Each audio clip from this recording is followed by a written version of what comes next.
ನಾನು ಕೇಕೆಯಿ ದೇಶದಲ್ಲಿರುವಾಗ ನನ್ನನ್ನು ಚಿಕ್ಕಂದಿನಿಂದ ಇವಳೇ ಪೋಷಿಸಿದಳು. ನಾನು ರಾಣಿಯಾಗಿ ಇಲ್ಲಿಗೆ ಬರುವಾಗ ನನ್ನ ಹಿತವನ್ನು ಕಾಪಾಡಲು, ನನ್ನ ಸೌಂದರ್ಯವನ್ನು ಕಾಪಾಡಲು ನನ್ನೊಂದಿಗೆ ಇಲ್ಲಿಗೂ ಬಂದಳು. ಇವಳ ಮೇಲೆ ನನಗೆ ಸೇವಕಿ ಎನ್ನುವ ಭಾವನೆಗಿಂತ ನನ್ನ ತಾಯಿಗೆ ಸಮನಾದ ವಿಶ್ವಾಸ ಇವಳ ಮೇಲಿದೆ. ನೀನು ಕೂಡ ಅಷ್ಟೆ. ಇವಳ ಮೇಲೆ ನಾನಿಟ್ಟಿರುವ ವಿಶ್ವಾಸವನ್ನೇ ಇಟ್ಟರೆ ನಿನ್ನ ವಯಸ್ಸನ್ನು, ಪ್ರಕೃತಿ ಧರ್ಮವನ್ನು ಮೀರಿ ನಿನ್ನ ಸೌಂದರ್ಯವನ್ನು ಕಾಪಾಡಲು ಇವಳು ನೆರವಾಗುತ್ತಾಳೆ. ಅದು ನನ್ನ ಜೀವನದ ಮಹಾಭಾಗ್ಯವೆಂದು ತಿಳಿಯುತ್ತೇನೆ ಮಹಾರಾಣಿ. ಇವರೇಕೆ ಸೌಂದರ್ಯವೆಂದು ದೇಹ ಸೌಂದರ್ಯದ ಬಗ್ಗೆ ಇಷ್ಟೊಂದು ಕಾಳಜಿ ವಹಿಸುತ್ತಿದ್ದಾರೆ? ಮಾಂಡವಿ, ಏಕೆ ಸುಮ್ಮನಾಗಿ ಬಿಟ್ಟೆ? ಏನನ್ನು ಯೋಚಿಸುತ್ತಿರುವೆ? ಅತ್ತೆಯವರೇ, ದೇಹ ಸೌಂದರ್ಯವು ವಯಸ್ಸಿಗೆ ತಕ್ಕಂತೆ ಬದಲಾಗುವುದನ್ನು ಕಷ್ಟಪಟ್ಟು ತಡೆಯಬೇಕೇ?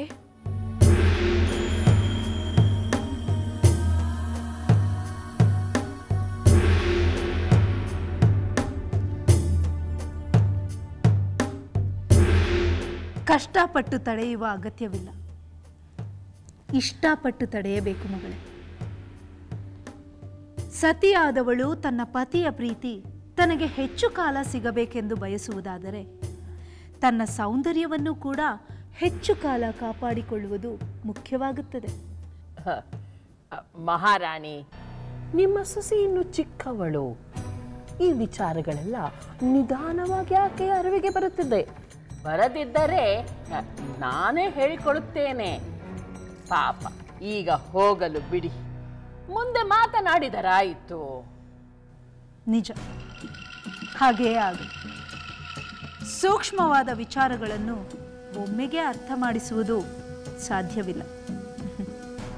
ಮಾಂಡವಿ, ನೀನಿನ್ನು ವಿಶ್ರಾಂತಿ ಪಡೆಯಲು ತೆರಳು. ಆಗಲಿ ಅತ್ತೆಯವರೇ, ಪ್ರಣಾಮಗಳು.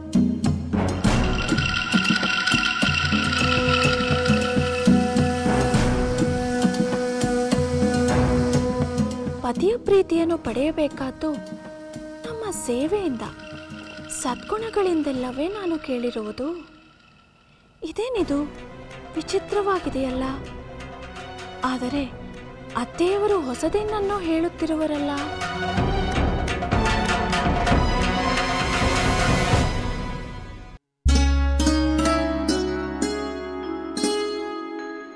ಅತ್ತೆಯವರಿಗೆ ಪ್ರಣಾಮಗಳು. ನಮ್ಮನ್ನು ಆಶೀರ್ವದಿಸಿ. ಮಂಗಳವಾಗಲಿ. ಕುಳಿತುಕೊಳ್ಳಿ. ವಿವಾಹದ ನಂತರ ನಿಮ್ಮಿಬ್ಬರನ್ನು ಏಕಾಂತದಲ್ಲಿ ಮಾತನಾಡಿಸಬೇಕೆಂಬ ಅಪೇಕ್ಷೆ ನನಗಿತ್ತು. ನೀವು ಬಂದದ್ದು ಒಳ್ಳೆಯದೇ ಆಯಿತು. ಅತ್ತೆಯವರೇ, ನಾವು ಪ್ರತಿನಿತ್ಯವೂ ನಿಮ್ಮ ಆಶೀರ್ವಾದ ಪಡೆಯಲು, ನಿಮಗೆ ನಮಸ್ಕರಿಸಲು ನಿಮ್ಮ ಬಳಿಗೆ ಬಂದೇ ಬರುತ್ತೇವೆ. ನಿಮ್ಮ ಉಪದೇಶಾಮೃತವನ್ನು ಕೇಳಿ ನಿಮ್ಮ ಮಾರ್ಗದರ್ಶನದಲ್ಲಿ ನಡೆಯಲು ನಾವು ಕಾತುರರಾಗಿದ್ದೇವೆ. ಅತ್ತೆಯ ಮನಸ್ಸನ್ನು ಅರಿಯಬೇಕು, ಅದನ್ನು ಅನುಸರಿಸಿ ಅದರಂತೆ ನಡೆಯಬೇಕು ಎಂಬ ನಿಮ್ಮ ವಿನಯ, ನಿಮ್ಮ ಸದ್ಬುದ್ಧಿ ನನಗೆ ತುಂಬ ಮೆಚ್ಚುಗೆಯಾಯಿತು. ಆದರೆ ನಿಮ್ಮ ಪಾಲಿಗೆ ನಾನೇನನ್ನು ಹೇಳಬೇಕೋ ಅದನ್ನೆಲ್ಲ ಒಬ್ಬ ಮಾತೆಯಾಗಿ ಮಾತ್ರ ನಾನು ನಿಮಗೆ ಹೇಳಬಲ್ಲೆ. ಗುರುವಾಗಿ ಉಪನ್ಯಾಸ ನೀಡುವುದಕ್ಕಿಂತ, ದೊರೆಯಾಗಿ ಆಜ್ಞಾಪಿಸುವುದಕ್ಕಿಂತ ಮಾತೆಯಾಗಿ ಮಾತನಾಡುವುದೇ ನನಗೆ ಹೆಚ್ಚು ಇಷ್ಟ. ನಿಮ್ಮಲ್ಲಿ ನಮ್ಮ ಮಾತೆಯನ್ನು ಕಾಣುವುದು ನಮ್ಮ ಇಷ್ಟವೂ ಕೂಡ. ಹೆಣ್ಣು ಮಕ್ಕಳಿಲ್ಲದ ನಾನು ನಿಮ್ಮಲ್ಲೇ ಅವರನ್ನು ಕಾಣುತ್ತೇನೆ. ನನ್ನ ಪುತ್ರರನ್ನು ವಿವಾಹವಾಗಿದ್ದಕ್ಕೆ ನಿಮ್ಮ ಸಂತೋಷ, ಅವರ ಸಂತೋಷ, ನನ್ನ ಸಂತೋಷ ಇನ್ನಷ್ಟು ಹೆಚ್ಚಬೇಕು. ಅದಕ್ಕೆ ನೀವಿಬ್ಬರು ನನ್ನ ಮಕ್ಕಳ ಮನಸ್ಸನ್ನು ಅರ್ಥ ಮಾಡಿಕೊಳ್ಳಬೇಕು. ಒಂದೆರಡು ದಿನಗಳಲ್ಲಿ ನಡೆಯುವ ಕೆಲಸವಲ್ಲ ಇದು. ಅನಿರೀಕ್ಷಿತವಾಗಿ ವಿವಾಹವಾದ ನೀವು ಒಬ್ಬರನ್ನೊಬ್ಬರು ಅರ್ಥ ಮಾಡಿಕೊಳ್ಳಲು ಕೆಲವು ಸಮಯವಾದರೂ ಬೇಕಾಗುತ್ತದೆ. ಆದರೆ ಅಷ್ಟರಲ್ಲಿ ಯಾರ ಮನಸ್ಸಿಗೂ ನೋವಾಗಬಾರದು. ಅದೇ ನನ್ನ ಆಸೆ. ಅತ್ತೆಯವರೇ, ನಮ್ಮ ಮನಸ್ಸಿಗೆ ನೋವನ್ನು ಉಂಟು ಮಾಡುವ ಸಂದರ್ಭ ಇಲ್ಲಿ ಉಂಟಾಗುತ್ತದೆ ಎಂದು ನಮಗೆ ಅನ್ನಿಸುತ್ತಿಲ್ಲ. ಇಲ್ಲಿ ಎಲ್ಲರೂ ಒಳ್ಳೆಯವರೇ. ಊರ್ಮಿಳೆ, ಶ್ರುತಕೀರ್ತಿ, ನಿಮ್ಮ ಮಾತಿನಲ್ಲಿ ಸತ್ಯವಿದೆ.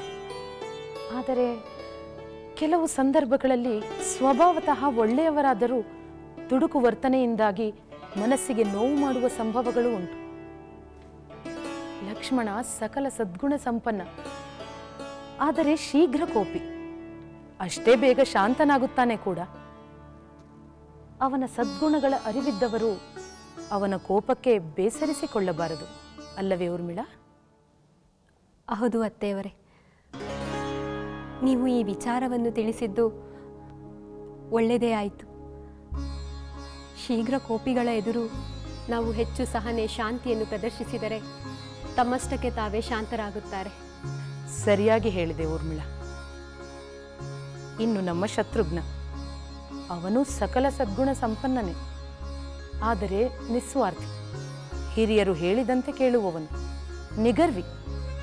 ಅವನ ಸತಿಯಾದವಳು ತನ್ನ ಭವಿಷ್ಯ ಹೀಗಿರಬೇಕು ಹಾಗಿರಬೇಕು ಎಂಬ ನಿರೀಕ್ಷೆ ಇಟ್ಟುಕೊಂಡರೆ ನಿರಾಶೆಯಾಗಬಹುದು. ಅತ್ತೆಯವರೇ, ನೀವು ಹೇಳಿದ ಅವರ ಈ ಗುಣಗಳೇ ನನಗೆ ಇಷ್ಟ, ಅವರ ಇಷ್ಟವೇ ನನ್ನಿಷ್ಟ. ನಿಮ್ಮಿಬ್ಬರ ಈ ಮನೋಭಾವದಿಂದ ಎಲ್ಲರ ಮನಸ್ಸಿಗೆ ಆನಂದ ತರುತ್ತೀರಿ. ನಿಮಗೆ ಮಂಗಳವಾಗಲಿ.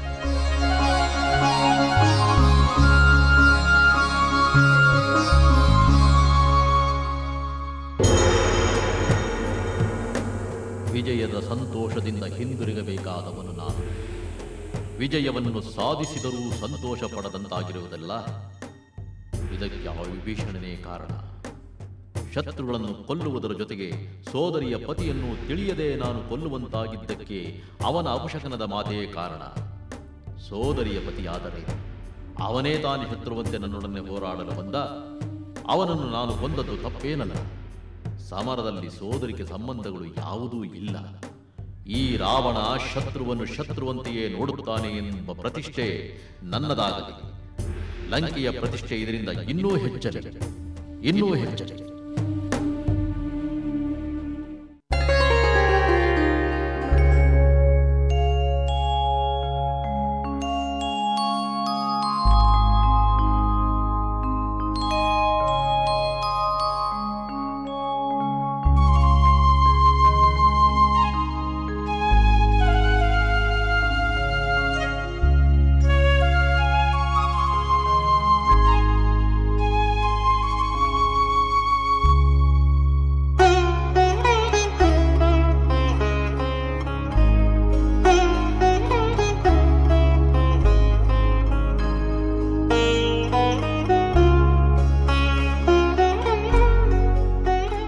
ಊರ್ಮಿಳೆ,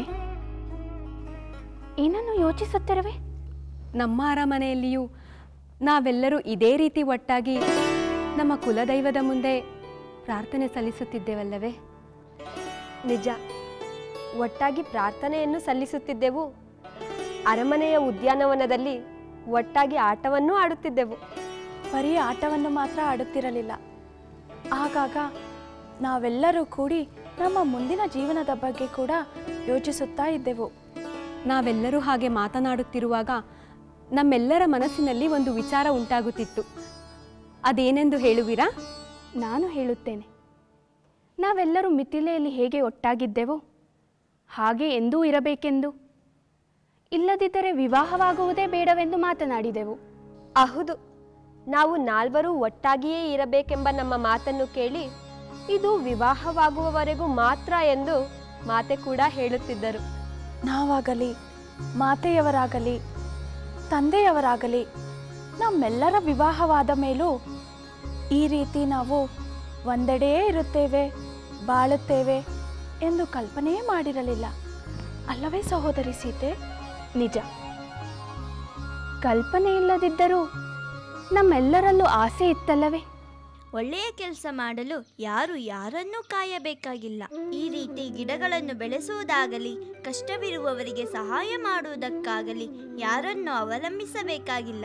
ನಮ್ಮ ಇಚ್ಛೆಯಿಂದಲೇ ಮಾಡಬಹುದು. ಆಗಲಿ ಅಕ್ಕ, ನೀನು ಹೇಳಿದ ಮಾತುಗಳನ್ನು ನಾವು ಯಾವಾಗಲೂ ನೆನಪಿಟ್ಟುಕೊಳ್ಳುತ್ತೇವೆ. ಆದರೆ ಯಾವಾಗಲೂ ನಿನ್ನ ಜೊತೆಯೇ ಇರಬೇಕೆಂದು ಬಯಸುತ್ತೇವೆ. ಹೌದು ಹೌದು. ಆದ್ದರಿಂದ ನಾವು ಯಾವಾಗಲೂ ಒಟ್ಟಿಗೆ ಒಂದೇ ಕಡೆ ಇರೋಣ. ಮಕ್ಕಳೇ, ಬಹಳ ಚೆನ್ನಾಗಿದೆ, ಬಹಳ ಚೆನ್ನಾಗಿದೆ ನಿಮ್ಮೆಲ್ಲರ ಅಪೇಕ್ಷೆ. ಆದರೆ ಕೇಳುವುದಕ್ಕೆ ಮಾತ್ರ. ಹೌದು, ನೀವು ಈ ವಯಸ್ಸಿನಲ್ಲಿ ಅಪೇಕ್ಷೆ ಪಡಬಹುದು, ಆದರೆ ದಿನ ಕಳೆದಂತೆ ನೀವು ಹೀಗೆಯೇ ಇರುವುದಿಲ್ಲವಲ್ಲ? ಅಮ್ಮ, ನಾವು ಬೆಳೆದು ದೊಡ್ಡವರಾಗುತ್ತೇವೆ ಅಷ್ಟೇ ತಾನೇ. ನಾವು ದೊಡ್ಡವರಾದ ಮಾತ್ರಕ್ಕೆ ದೂರವಾಗಿರಬೇಕೆಂಬ ನಿಯಮವೇನು ಇಲ್ಲವಲ್ಲ. ಮಕ್ಕಳೇ, ನೀವು ಹೆಣ್ಣು ಮಕ್ಕಳು ಬೆಳೆದು ದೊಡ್ಡವರಾದ ಮೇಲೆ ಗಂಡನ ಮನೆಗೆ ಹೋಗಲೇಬೇಕಲ್ಲವೇ? ಯಾರು ಯಾರು ಯಾವ ಯಾವ ದೇಶದ ರಾಜಕುಮಾರರನ್ನು ಮದುವೆ ಆಗುತ್ತೀರೋ, ಯಾವ ಯಾವ ರಾಜ್ಯಕ್ಕೆ ಸೇರುತ್ತೀರೋ ಈಗಲೇ ಹೇಗೆ ಹೇಳಲು ಸಾಧ್ಯ? ಆಕಾಶದಿಂದ ಬಿದ್ದ ಹನಿಯು ಕೆಲವು ನದಿಯನ್ನು ಸೇರುತ್ತದೆ, ಇನ್ನು ಕೆಲವು ಭೂಮಿಯಲ್ಲೇ ಲೀನವಾಗುತ್ತದೆ. ಒಂದೇ ಕಡೆ ಬಿದ್ದ ಹನಿಯು ಬೇರೆ ಕಡೆ ಹರಿಯುತ್ತದೆ. ಅಮ್ಮ, ಆಕಾಶಂ ಪತಿತಂ ತೋಯಂ ಸಾಗರಂ ಪ್ರತಿ ಗಚ್ಚತಿ. ಆಕಾಶದಿಂದ ಬಿದ್ದ ನೀರು ಒಂದೇ ಸಾಗರಕ್ಕೆ ಸೇರುವಂತೆ ನಾವು ಒಂದೇ ಕಡೆ ಸೇರುವೆವು. ಚಿಕ್ಕಮ್ಮ, ನಾವು ಯಾವಾಗಲೂ ಒಂದಾಗಿ ಇರುತ್ತೇವೆ, ಎಂದೂ ದೂರವಾಗುವುದಿಲ್ಲ. ಆ ಆಸೆಯನ್ನು ಮನಸ್ಸಿನಲ್ಲಿ ಇಟ್ಟುಕೊಂಡು ಪ್ರಾರ್ಥನೆ ಮಾಡುತ್ತಿದ್ದೆವು. ನಮ್ಮ ಪ್ರಾರ್ಥನೆಗೆ ಆ ದೇವರ ಅನುಗ್ರಹ, ಗುರು ಹಿರಿಯರ ಆಶೀರ್ವಾದವು ನಿಜವಾಗುವಂತೆ ಮಾಡಿದೆ. ಇದಕ್ಕಾಗಿ ನಾವು ಎಲ್ಲರಿಗೂ ಕೃತಜ್ಞರಾಗಿರಬೇಕು. ಹಾಗಾದರೆ ನಮ್ಮ ಕೃತಜ್ಞತೆಯನ್ನು ಇಲ್ಲಿರುವ ಕುಲದೈವದ ಮುಂದೆ ಪ್ರಾರ್ಥನೆ ಮೂಲಕ ಸಲ್ಲಿಸಬಹುದಲ್ಲವೇ? ಅದು ಅವಶ್ಯವಾಗಿ ನಾವೀಗ ಮೊದಲು ಮಾಡಬೇಕಾದ ಕರ್ತವ್ಯ. ಬನ್ನಿರಿ, ನಮ್ಮೆಲ್ಲರನ್ನು ಈ ರೀತಿ ಒಟ್ಟಾಗಿ ಬಾಳುವಂತೆ ಮಾಡಿದ ಎಲ್ಲರ ಆರೈಕೆಗೆ, ಅನುಗ್ರಹಕ್ಕೆ ಆ ದೇವರನ್ನು ವಂದಿಸುವುದರ ಮೂಲಕ ಕೃತಜ್ಞತೆ ಹೇಳೋಣ.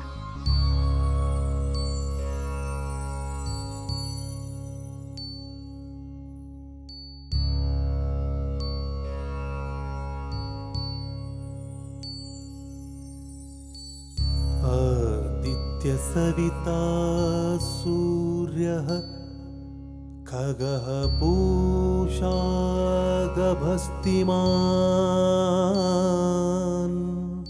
सुवर्णसदृशो भानुः स्वर्णरेखा दिवाकरः हिरण्यगर्भः शिशिरस्तपनो भास्करो रविः अग्निगर्भोदितेः पुत्रः शङ्खः शिशिरनाशनः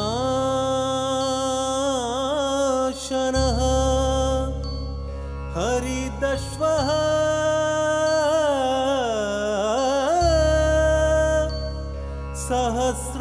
सहस्रार्चुः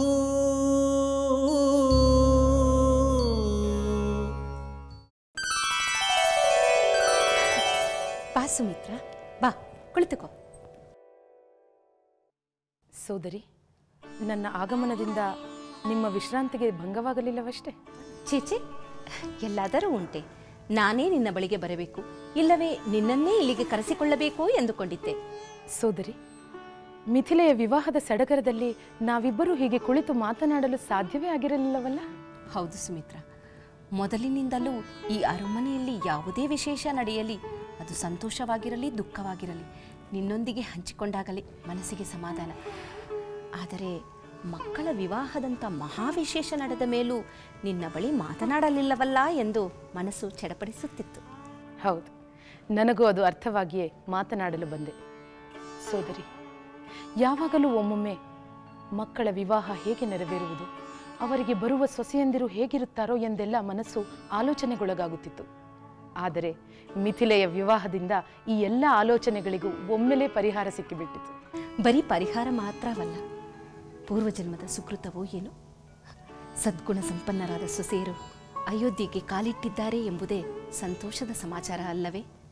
ಹೌದು ಸೋದರಿ, ನಿಮ್ಮ ಪುತ್ರ ರಾಮ, ನನ್ನ ಪುತ್ರ ಲಕ್ಷ್ಮಣ ಚಿಕ್ಕಂದಿನಿಂದ ಎಷ್ಟು ಅನ್ಯೋನ್ಯವಾಗಿ ಬೆಳೆದರೆಂದರೆ ಅವರ ಅನ್ಯೋನ್ಯತೆ, ಸೋದರತ್ವ ಹೀಗೆ ಮುಂದುವರಿಯುವುದೇ?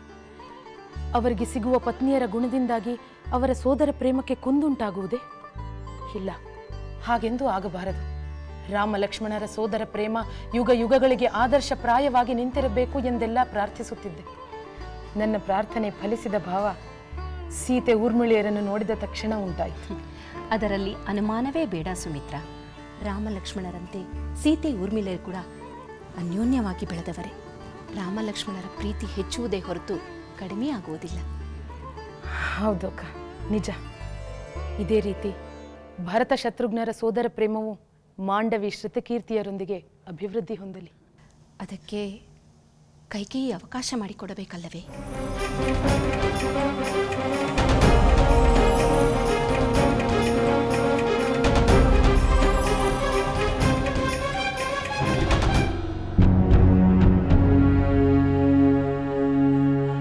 ಅಗ್ರಜ ರಾವಣ,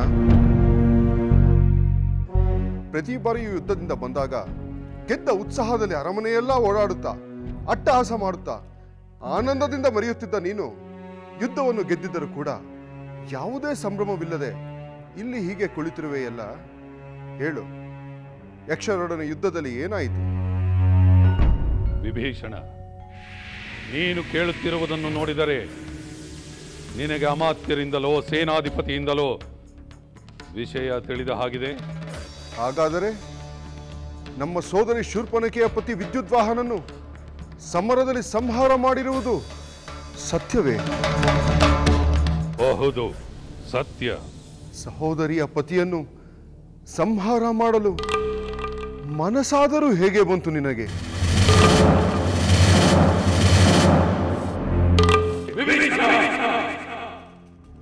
ಅವನು ನನ್ನ ಸೋದರಿಯ ಪತಿ ಎಂದು ತಿಳಿದಿದ್ದರೆ ನಾನು ಸಂಹಾರ ಮಾಡುತ್ತಿದ್ದೇನೆ, ಬುದ್ಧಿ ಹೇಳಿ ಕಳಿಸುತ್ತಿದ್ದೆ. ಇಲ್ಲವಾದರೆ ಅವನ ಕೈಕಾಲುಗಳನ್ನು ಕಟ್ಟಿ ಲಂಕೆಗೆ ಎಳೆತಂದು ನನ್ನ ಸೋದರಿಯ ಜೊತೆ ಸಂಸಾರ ಮಾಡುವ ನಿನಗೆ ಯುದ್ಧ ಬೇಕೆಂದು ಹೇಳುತ್ತಿದ್ದೆ. ಅವನಾರೆಂದು ತಿಳಿಯುವ ಮೊದಲೇ ನನ್ನ ಮೇಲೆ ಯುದ್ಧಕ್ಕೆ ಬಂದು ನನ್ನ ಬಲದೆದುರು ಕ್ಷಣಾರ್ಧದಲ್ಲಿ ಹತನಾದ. ಇಂತಹ ಅನಾಹುತವಾಗಬಹುದು ಎಂದೇ ನಾನು ಮೊದಲಿನಿಂದಲೂ ಯಕ್ಷರೊಡನೆ ಸಂಬಂಧ ಬೇಡವೆಂದು ಹೇಳುತ್ತಿದ್ದುದು. ಶೂರ್ಪನಖೆಗಂತೂ ತಿಳಿಯುವುದಿಲ್ಲ, ಆದರೆ ನೀನಾದರೂ ತಿಳಿಸಬಹುದಾಗಿತ್ತು. ವಿಭೀಷಣ, ಹಳೆಯದನ್ನೆಲ್ಲ ಕೆದಕಿ ನನ್ನ ತಲೆ ಕೆಡಿಸಬೇಡ. ನಾನು ಕೆಡಿಸುವುದಿಲ್ಲ, ಆದರೆ ನನ್ನ ಪತಿಯನ್ನು ಏಕೆ ಸಂಹಾರ ಮಾಡಿದೆ ಎಂದು ಬಂದು ಕೇಳುತ್ತಾಳಲ್ಲ, ಆಗ ನಿನ್ನ 10 ತಲೆಗಳಿದ್ದರೂ ಒಂದೇ ಒಂದು ಉತ್ತರ ಕೂಡ ಕೊಡಲಾಗುವುದಿಲ್ಲ. ನಾನು ಕೊಡುತ್ತೇನೆ. ನನಗೆ ಉತ್ತರ ಕೊಡುವುದು ಗೊತ್ತು. ನೀನಿನ್ನು ಹೊರಡಬಹುದು.